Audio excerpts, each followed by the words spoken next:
Anatoly Bugorsky was born on June 25, 1942 in Russia. By 1978, at age 36, he had established himself as a skilled particle physicist working at the Institute for High Energy Physics in Protvino, a specialized research facility located approximately 60 miles south of Moscow. Protvino was one of 60 science towns funded by the Soviet state during the Cold War era, designed as closed cities where scientists and their families could live and conduct top-secret nuclear research far from prying eyes. Anatoly's work centered on the U-70 synchrotron, which at the time of its construction in 1967 was the most powerful particle accelerator in the world. While this record has since been surpassed, it remains the highest energy accelerator in Russia to this day. As a researcher, Anatoly was responsible for operating and maintaining this complex machinery, ensuring experiments ran correctly and diagnosing technical problems when they arose.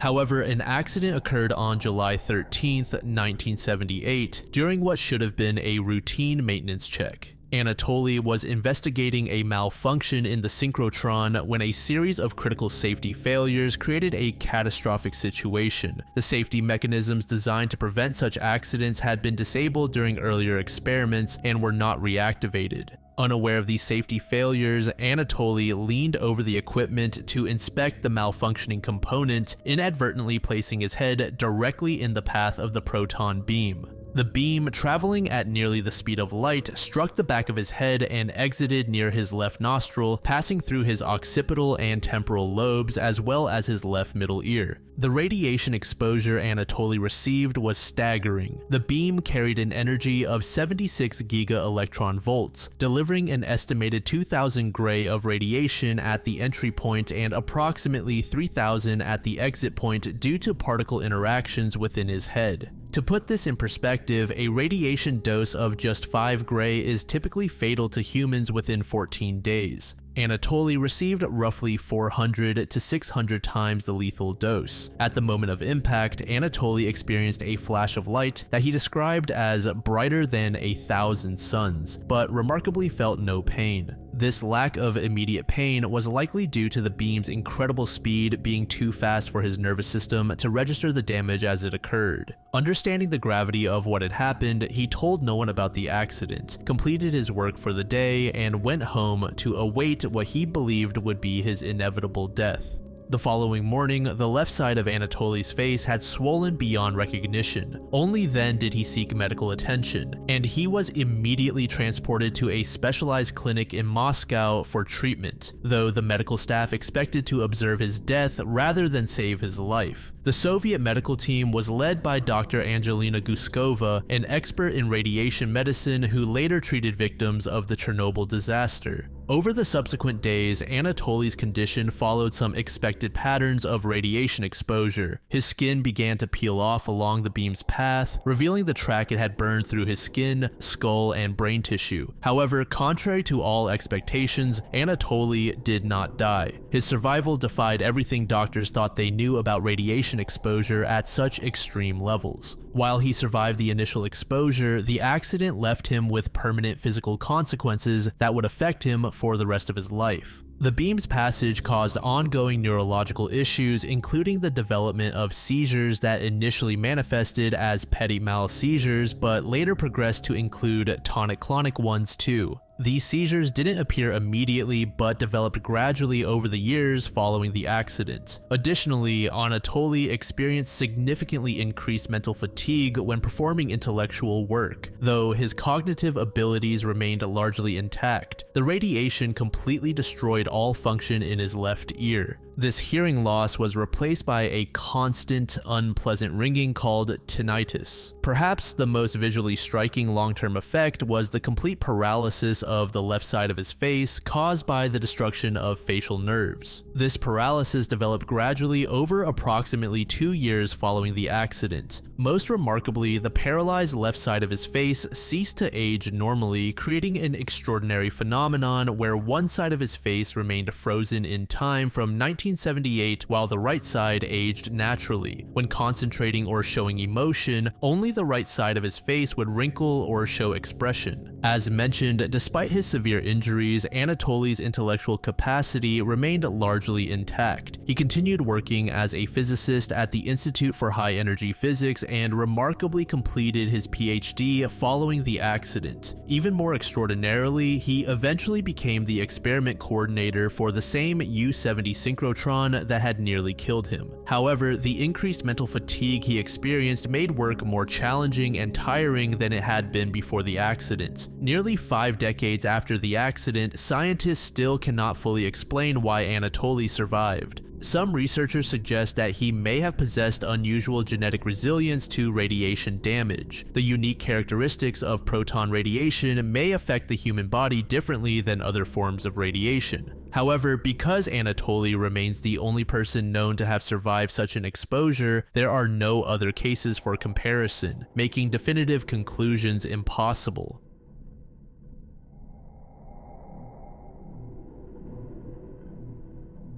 Juan Pujol Garcia was a Spanish chicken farmer who transformed himself into the most successful double agent of World War II. Garcia's unique distinction of receiving military honors from both Germany and Britain makes him perhaps the only person in history to be decorated by opposing sides in the same conflict, further validating his abilities as a master of deception. Juan Garcia was born on February 14, 1912, in Barcelona, Spain, to a family of lower class and liberal political beliefs. His father owned a dye factory, and Garcia grew up as the third of 4 children in the household. From childhood, he displayed a vivid imagination and a tendency toward dramatic adventures, often acting out wild scenarios that frequently resulted in injuries and concerned his parents. This active imagination would later prove instrumental in his espionage career. Garcia's early adult life was marked by a series of unsuccessful ventures and career changes. He completed his military service in 1931, but found military discipline not to his liking. He trained as a poultry farmer and worked various jobs, including managing a chicken farm, operating a small hotel in Madrid, and attempting to run a cinema business. However, all of these ventures would lead to failure. The Spanish Civil War that began in 1936 proved to be the defining moment that shaped Garcia's worldview and future actions.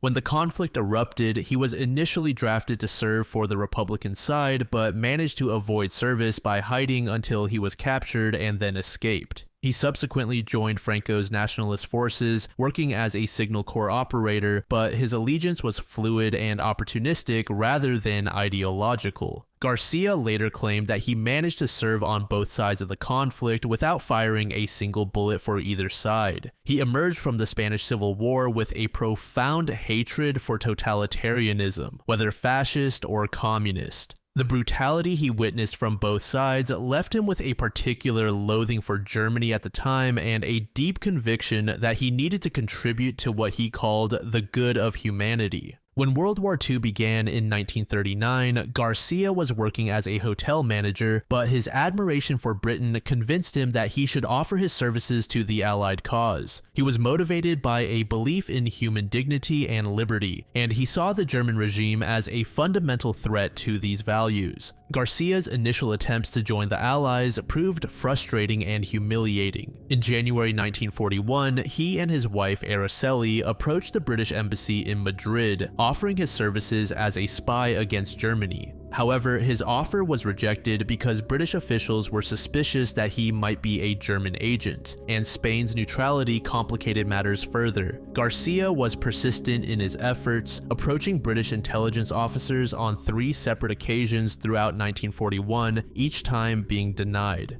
To the British officials, Garcia appeared lackluster. He was described by military historians as no James Bond, but rather a balding, boring, unsmiling little man with no apparent qualifications for intelligence work. The British officers saw no potential in this former chicken farmer and hotel manager who had no background in espionage, no training, and no credentials that would suggest he could be useful in their operations. Rather than being deterred by the constant rejection, Garcia devised a plan that would kick off his legendary career. He decided to approach German intelligence services, create a false identity as a fanatic Spanish government official, and establish himself as a German agent with the ultimate goal of becoming a British double agent. Garcia's approach to the German Abwehr in Madrid was incredibly daring. He created a fake diplomatic passport by convincing a local printer that he was a Spanish government official working at the embassy, and presented himself as a Spanish diplomat who traveled regularly to London on official business. Despite the obvious risks of his deception, the German intelligence officers, led by Wilhelm Leisner, were desperate for agents in Britain and accepted his offer after some initial hesitation.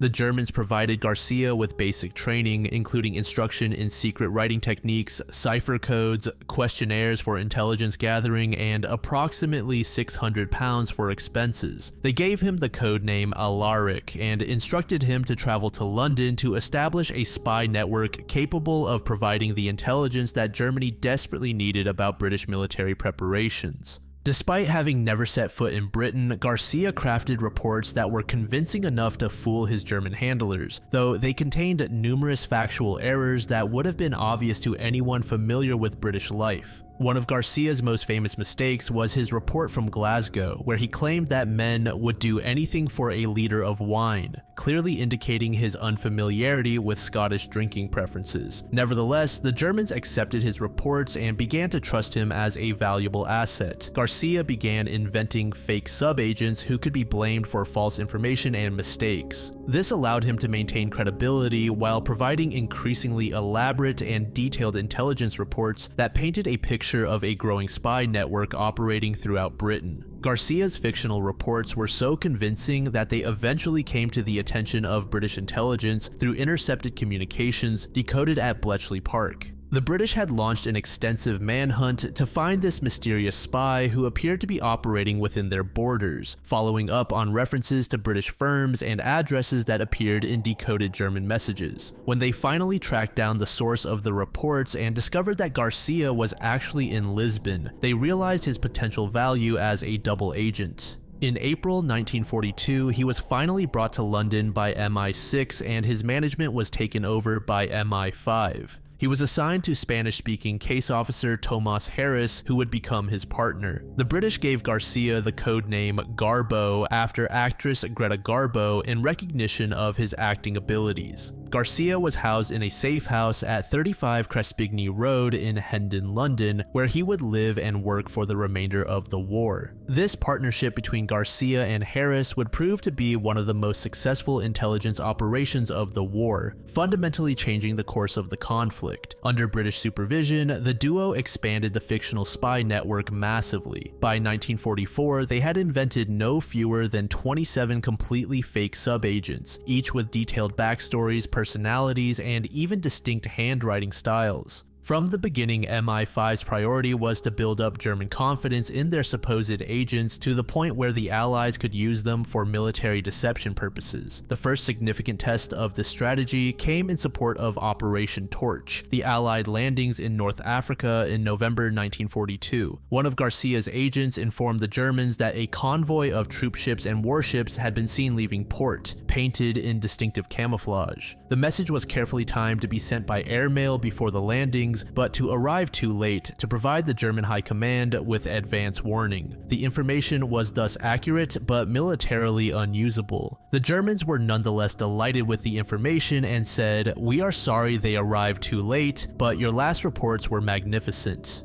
During 1943, it was decided that radio communications with German controllers were needed to provide more immediate contact. Garcia invented a radio mechanic who offered his discreet services to the cause. From August 1943 onward, virtually all of the Garbo reports were transmitted by radio, allowing for more dynamic and responsive intelligence operations. Garcia's most significant contribution came through in Operation Fortitude, the massive deception campaign designed to mislead the Germans about the location and timing of the D-Day landings. In January 1944, the Germans informed Garcia that they believed the Allies were preparing for a large-scale invasion of Europe and looked to him to keep them informed of developments. Between January 1944 and D-Day, Garcia and his network sent over 500 radio messages to Madrid, which were then retransmitted directly to Berlin. The reports, which came from all parts of the network, served to disguise the status of the Overlord preparations while also misleading the Germans about where the invasion would actually take place.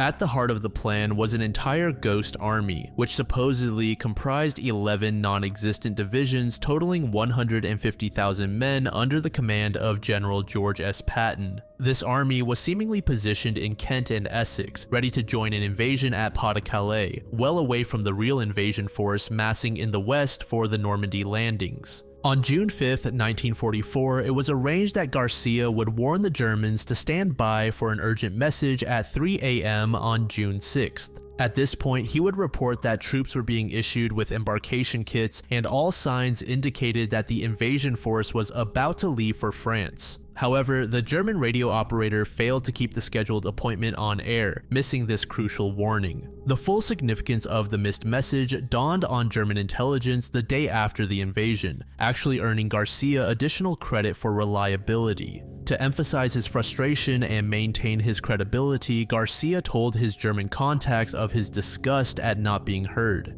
On June 9th, Garcia sent perhaps his most important message of all. This very long message reported a meeting that he had held with his agents that day and was marked for urgent transmission to the German High Command, pointing out that the 1st U.S. Army Group under Patton had not yet moved from southeast England. Garcia reported authoritatively that the purpose of the diversionary Normandy landings was to help ensure the success of the forthcoming assault on the Pas-de-Calais. The Germans took Garcia's word in regards to the claim. They were deceived so completely that throughout July and August 1944, they kept 2 armored divisions and 19 infantry divisions on standby in anticipation of an invasion that would never come. This gave the Allies precious time to establish their bridgehead in Normandy and begin the liberation of Western Europe. The German commander-in-chief, Field Marshal Gerd von Rundstedt, was among those taken in by the deception, even to the extent of overruling a proposal from General Erwin Rommel that his division should move to assist the defense in Normandy.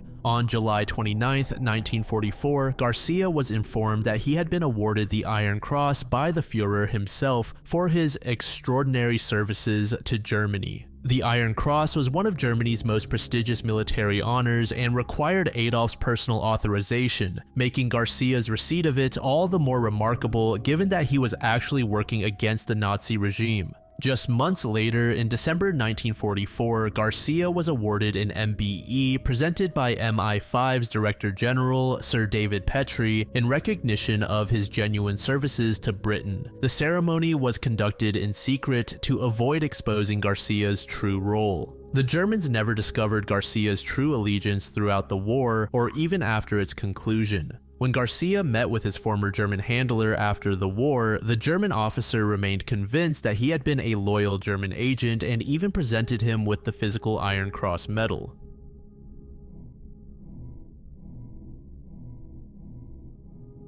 The Battle of the Frogs is an interesting little legend that takes place in Connecticut, specifically in the small town of Windham during the mid-18th century. It was established around 1692 and located approximately 30 miles east of Hartford. The settlement sat on elevated ground called Swift Hill, with the terrain gradually descending eastward toward what would become known as Frog Pond. The exact date of the incident is unclear. The earliest surviving written account appears in a July 1754 letter from Abel Stiles to his nephew Ezra, who later became a president of Yale. On a hot, humid summer night, residents of the town were awakened by what witnesses described as an immense cacophony of sounds. The noise was said to sound like shrieking, clattering roars, thunder-like sounds, and an indescribable hubbub and tumult that seemed to fill the heavens and shake the earth. Some residents reported feeling their beds vibrate beneath them from the intensity of the sounds. The noise also had a psychological impact on the locals. At the time, the French and Indian War was taking place, so residents interpreted the sounds as war cries from attacking Native Americans or the approach of French forces. The darkness and foggy conditions amplified the terror as residents could not determine the source or direction of the sounds. The townspeople quickly armed themselves with muskets, knives, and other weapons, while women and children screamed in fear.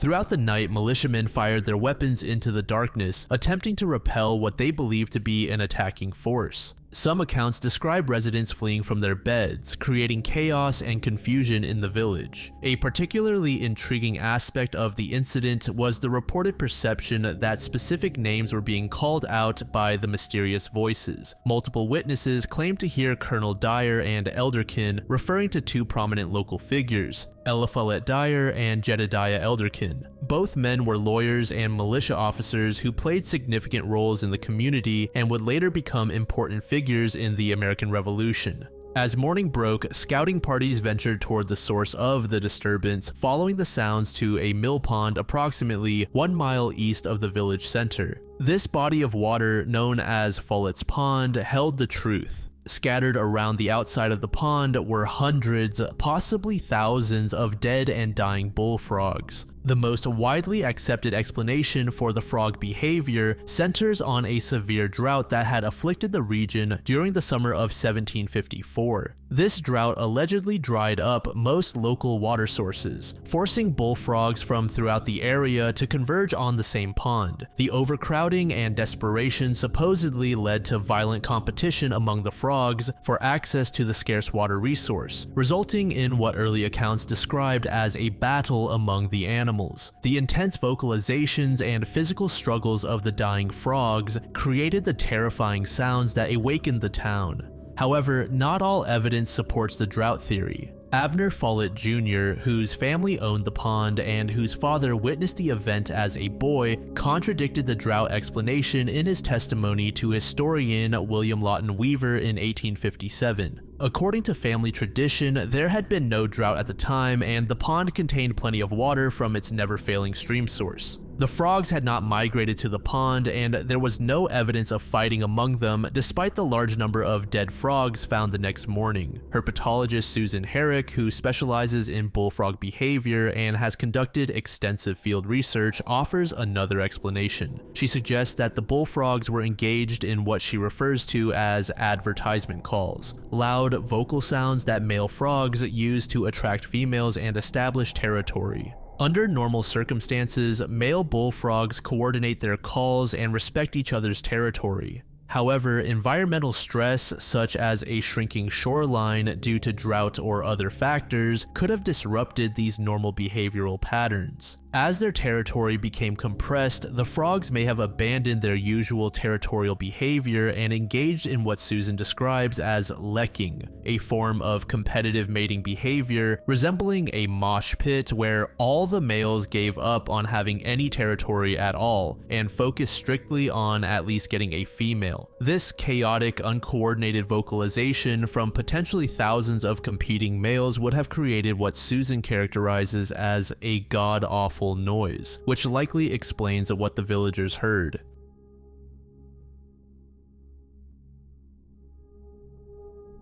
The story of the mysterious northern land known as Thule begins with Pytheas of Massalia, a Greek explorer, astronomer, and geographer who undertook a voyage around 330 to 320 BCE. He was not merely a merchant or a casual traveler, but a respected scientist who accurately calculated the latitude of his home city and was among the first to describe the relationship between the tides and the moon. During his ambitious expedition that took him through the Strait of Gibraltar into the Atlantic Ocean, Pytheas circumnavigated Britain and ventured even further north. After exploring the British Isles, where he provided detailed ethnographic observations of Celtic peoples and their customs, Pytheas sailed approximately 6 days north of Britain to reach what he called Thule. The journey reportedly began from the island of Barris, possibly Lewis in the Outer Hebrides, described as the largest of all islands, from which one could cross to Thule. This positioning places the departure point in Scotland's outer islands, suggesting Pytheas sailed northwest into the open Atlantic. His descriptions of Thule painted a picture of an extraordinary land unlike anything familiar to Mediterranean peoples. In terms of astronomical phenomena, during summer solstice, Thule experienced days of up to 20 to 23 hours of sunlight, with correspondingly short nights of only 2 to 3 hours. Some accounts suggest continuous daylight for 6 months during summer and continuous darkness during winter. The summer tropic was described as being the same as the Arctic Circle, indicating Thule's position at approximately 66 degrees north latitude. Regarding environmental conditions, the land was described as populated and agriculturally viable, with inhabitants living on millet, herbs, fruits, and roots. Due to lack of pure sunshine and frequent rains, inhabitants threshed grain in large storehouses rather than using outdoor threshing floors as was customary in the Mediterranean. The people brewed beverages from grain and honey, likely referring to mead. Perhaps most remarkably, Pytheas described a frozen sea located one day's sail north of Thule. In his description, he said this was a place where land, sea, and air are all mixed, suspended in a mixture resembling sea lung, likely referring to what modern scholars recognize as pancake ice surrounded by fog. The wild nature of Pytheas's reports generated significant skepticism among later classical authors. The most vocal critic was Strabo, who called Pytheas the greatest liar among mortals, and dismissed his accounts as fabrications. Strabo's hostility was partly based on his belief that such northern regions would be uninhabitably cold, and that no other explorer had corroborated Pytheas's findings. Polybius was even more outspoken, questioning how a private citizen, and a poor one at that, could have undertaken such an ambitious voyage. However, not all classical authors doubted the claims. Timaeus appears to have accepted his accounts and quoted from his works extensively. Eratosthenes of Cyrene also referenced Thule positively in his geographical works. Importantly, many of Pytheas's astronomical and geographical observations were deemed sufficiently accurate to be used by renowned scholars, including Hipparchus and Ptolemy. Ancient and medieval sources proposed various locations for Thule. Regarding the Shetland Islands, Tacitus's account led some to identify Thule with Shetland, supported by the fact that Roman knowledge extended to these islands. Some authors, following Scandinavian interpretations, identified Thule with parts of Norway, particularly around the Lofoten Islands or Trondheim region. Others suggested that Thule was more likely Iceland.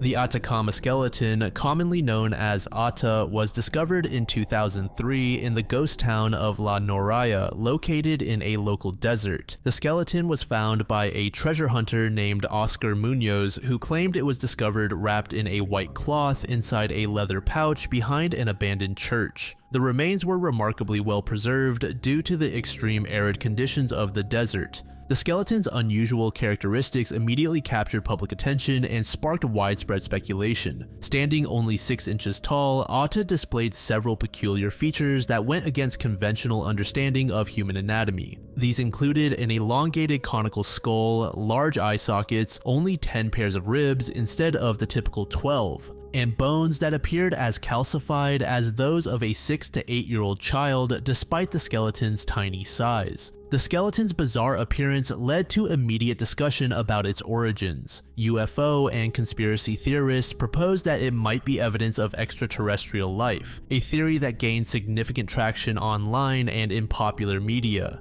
After its discovery, the skeleton was reportedly sold multiple times before ending up in a private collection in Barcelona, Spain. The Chilean National Monuments Council has alleged that the remains were illegally exhumed and smuggled out of the country in violation of Chilean archaeological laws. The scientific investigation began in 2012 when Dr. Gary P. Nolan, an immunologist at Stanford University, was contacted by the producers of the Sirius documentary. Intrigued by the unusual claims and the specimen's appearance, Nolan offered to conduct DNA analysis to determine the true nature of the remains. At the time, it was unclear whether the skeleton was human, non-human primate, or something else entirely. The first phase, conducted in 2013, definitively established that it was human. DNA extracted from bone marrow samples revealed that the skeleton belonged to a female fetus of South American descent, specifically showing genetic markers consistent with Chilean ancestry. The preliminary analysis also determined that the skeleton was not ancient as initially claimed by the documentary producers, but rather dated to approximately 40 years old or less. The most significant finding of the genomic analysis was the identification of multiple rare genetic mutations that could explain the unusual physical characteristics. Researchers found that the majority of these genetic variations were associated with bone-related conditions, including a proportionate short stature and the 11 pairs of ribs. Disease enrichment analysis revealed associations with scoliosis, Ehlers-Danlos syndrome, and various musculoskeletal abnormalities.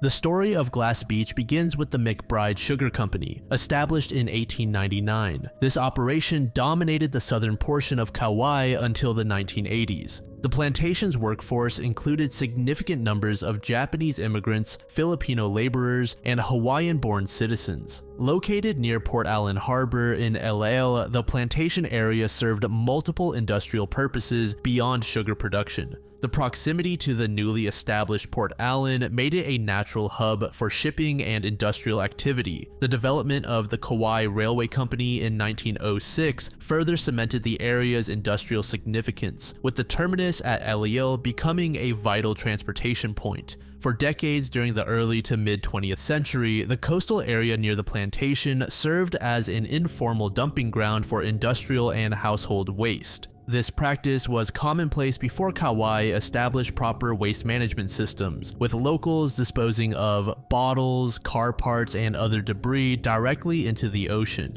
The dumping included massive quantities of glass bottles, automotive glass, household items, and various industrial waste products. All of this dumping of trash eventually led to an accidental phenomenon. The process known as hydration occurs when ocean water seeps into glass fragments, causing them to swell and create internal pressure. The constant motion of waves then polishes the glass, gradually wearing down rough edges into smooth, rounded shapes. This natural process typically takes between 10 to 50 years to complete, with the oceans gradually breaking down, smoothing, and frosting the glass fragments. The result was a beach covered in millions of smooth, colorful glass pebbles in vibrant colors. The transformation was made even more spectacular by the beach's unique volcanic foundation. The black sand, composed of millions of years of volcanic ash and debris worn down by wind and waves, provided a striking contrast to the colorful glass fragments.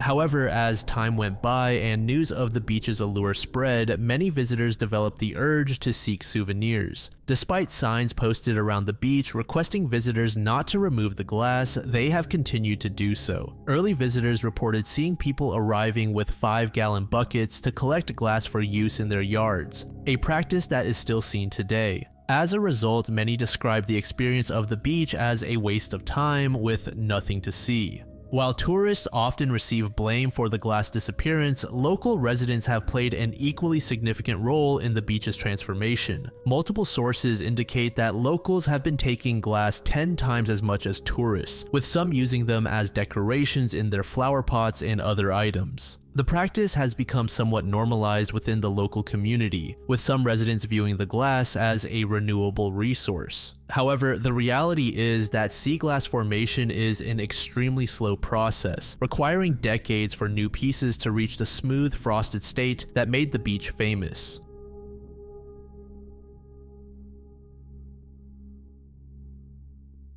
The Antikythera mechanism is one of history's most remarkable technological artifacts, discovered in 1901 by Greek sponge divers working at a depth of 45 meters off Point Glyphadia near the island of Antikythera in the Mediterranean Sea. The device was recovered from a Roman cargo ship that had sunk sometime between 70 and 60 BCE, carrying a precious cargo of bronze and marble statues, pottery, glassware, jewelry, and coins alongside this device. The initial discovery passed almost unnoticed for nearly a year until May 17, 1902, when Spiridon Stais, a Greek politician and former math teacher, noticed gears embedded in what appeared to be corroded bronze and wood fragments during a visit to the National Archaeological Museum in Athens. This observation prompted the first scientific study by his cousin Valerios, the museum director, who initially believed it to be an astronomical clock. The mechanism currently exists as 82 separate fragments, having originally been recovered as a single encrusted piece that subsequently fractured into 3 major fragments and numerous smaller pieces. The bronze components had undergone severe corrosion during nearly 2 millennia underwater, transforming into Atacamite, which cracked and shrank when brought to the surface. Despite the extensive deterioration, many surfaces retain remarkable detail, showing mechanical features and inscriptions that help the understanding of the device's function. The mechanism was constructed primarily from bronze sheets and gears, with evidence of a wooden framework and subframe. The precision of construction was extraordinary for its time, with gear tolerances maintained to within a few tenths of a millimeter. The device utilized various fastening methods, including pins, rivets, and sliding catches, but notably employed no screws or nuts and bolts, which were not part of ancient mechanical devices. The tight packing of gears, sometimes with minimal air gaps, suggests the surfaces were highly polished and lubricated to reduce friction. The front face of the mechanism featured a sophisticated dual dial system designed to display astronomical positions and calendar information. The inner dial was marked with the 12 signs of the zodiac, divided into 360 degrees, while the outer dial contained either 354 or 365 divisions. Traditional interpretations suggested the outer ring represented a 365-day Egyptian solar calendar, but research in 2020 challenged this assumption. Statistical analysis using techniques originally developed for gravitational wave detection revealed strong evidence that the ring contained 354 holes, corresponding to a lunar calendar rather than a solar one. This finding was confirmed through Bayesian analysis and Markov chain Monte Carlo methods, which calculated the probability of 354 holes over 365 as exponentially more likely. Multiple lines of evidence suggest the mechanism was constructed between 150 and 100 BCE, though some estimates range as early as 205 BCE or as late as 87 BCE. The shipwreck itself is dated to approximately 70 and 60 BCE, providing a bottom for the device's construction. Recent analysis proposes a calibration date of December 23, 178 BCE, though this refers to when the device was set rather than when it was built. Evidence points to construction within the Corinthian sphere of influence, possibly at Rhodes or Syracuse. The calendar inscriptions use Corinthian month names, and the mechanism's astronomical parameters work best for latitudes between 33.3 and 37 degrees north, encompassing Rhodes. Rhodes was a major center of astronomy and mechanical engineering, home to Hipparchus, whose lunar theory appears to be mechanically implemented in the device. Alternative theories suggest origins in Pergamon based on coins found at the wreck site or Syracuse, due to its connection with Archimedes. No geared device of comparable complexity appeared until medieval cathedral clocks of the 14th century. The device's sophistication challenged fundamental assumptions about ancient Greek technological capabilities and the linear progression of mechanical innovation. The mechanism demonstrated mastery of many different advanced concepts. Current research focuses on creating accurate reconstructions using ancient techniques to better understand the mechanism's capabilities and limitations.